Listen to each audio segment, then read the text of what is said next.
Hey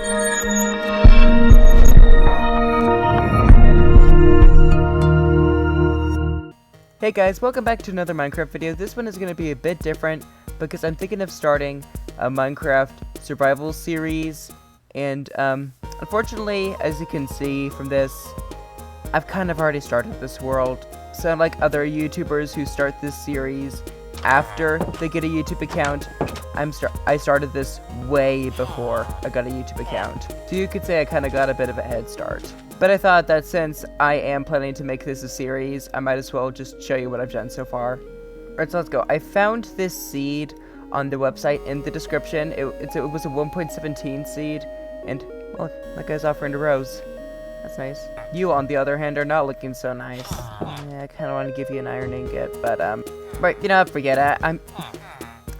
I'm only going to give him one. Is it really that big of a deal?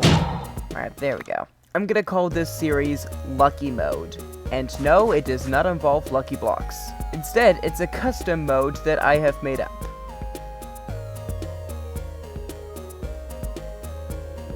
Basically, it means I'm super lucky, and if I want something to appear in a loot chest, and the loot chest can generate that loot, it's gonna be in it. Guys, I was just planning to set something up, and I think I accidentally destroyed my bundle. Oh well, I can always use my power of luck to make it so I was so lucky that I misclicked and I didn't destroy it. So yeah, that's basically the kind of thing this luck does.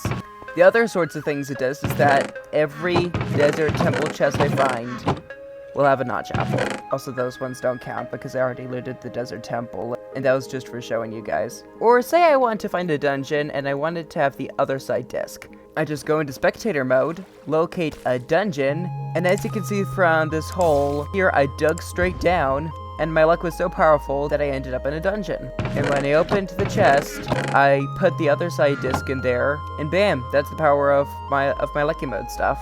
So now that you understand the basics of lucky mode, now I'm going to show you what I've actually done in this world so far. This is the village, which I protect with my life. This is basically the ugliest cow pen you've ever seen. It's a long story, full of raiders and creeper explosions and stuff. And as you can see from the coordinates, this is pretty far away from 0, and that's because my luck was so powerful that the game failed to generate me around the 0 mark, and instead spawned me right next to this village. And nearby is a conveniently located stronghold that has an end portal that has all 12 eyes in. And no, I didn't use my lucky powers for this one. It's all part of the seed. If you don't believe me, the link's in the description, but it's a 1.17 seed, so if you load it up on 1.18, it might not work.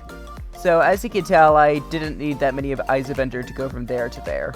Over here is the tree farm, which I will hopefully make fancier soon. It's kind of awkward seeing an iron golem out here, because down below here is an iron golem farm. Listen to that golem burn. So satisfying. I tried to come up with an auto storage system for this, but it didn't really work. But as you can see, it gives me so much iron. The link for this is in the description. Another showcase of my luck is that when I built the structure, I needed 3 villagers to get down here. But I was so lucky that 3 villagers just happened to walk over here, fall through the hole I made, and end up here. Also, what the heck is happening here? That's so many mobs. What on earth? A little bridge I made. This is my house. I was going for like a deep slate desert temple theme, and I think it turned out pretty well. This is what I call the Hall of YouTubers. As you can see, there's Skip the Tutorial. I guess he was recording a video when I got his head, because for some reason his head is blue. Anyway, a bunch of other cool YouTubers. This is a carpet duplication machine. It's so simple. You just flick this lever, and bam, all the carpets go through these hoppers and into here. Yeah, it isn't perfect, but it's pretty good. Oh man, you too. Ugh. Today is just not an iron golem's day. Okay, no, you'll be fine. Okay, you got lots of buddies to protect you. Which reminds me, I'm also lucky because the villager prices are really low for me. I mean, look at that.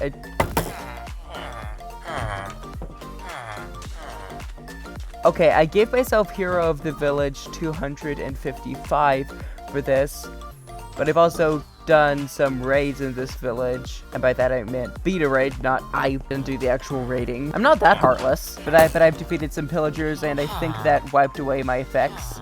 But yeah, just like, see, the villagers love me.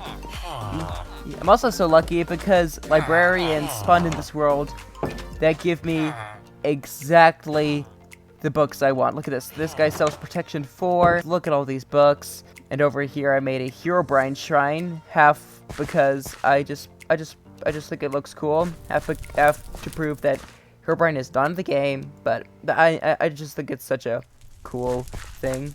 But enough of that. It's off to the Nether. Also, the irritating thing is that until I move the portal into my house, I have to break this and relight it every time I go through to make sure no villagers get in. I've had to deal with that a lot lately. And even with these safety measures, still, a nitwit villager of all things managed to get through and he doesn't seem to be here. Maybe he died. This is one of the coolest Zombified Piglin farms I've ever seen. Like, it's so simple. I mean, it's not as efficient as, like, this one SB737 uses. But, I mean, look, it's so simple. The Piglin just fall down here. Like, I shoot an arrow at this guy, angers all the other guys, and the trapdoors trick the Piglins into thinking they can go down here. But they can't. I get to come over here and sweep them off their feet. The loot goes into the chest, which connects to an auto-storage system that I hollowed out. Also, I'm actually not sure if I made the auto-storage system in creative or survival. Again, judging by the fact that I used this block, I'm pretty sure I did it in creative. Yeah, I'm a wimp. As you can see, the storage system works great. If it detects any junk in the chest, I just flick this lever, and bang, all the junk is gone. This would not have been possible without the guy in the description's help. I embarrassingly cannot remember his name. What about Rabid S'more? Or anyway, huge thanks to him for the auto storage system. It is so effective. And lastly, through here, we have a portal that I set up thanks to my genius portal calculations. And I used chunk base to determine where a swamp was. I divided the coordinates of the swamp by 8, and bam, I have a portal that links up directly to the swamp. So it's much easier to get to the swamp where I can farm my slime balls and have my creeper farm. Also, in case you didn't realize, this is a work in progress. The link is in the description too. So yeah, that's basically all the stuff I've done in this world so far. I hope you enjoyed this series as much as I do recording them. And I'll see you next time. Bye-bye.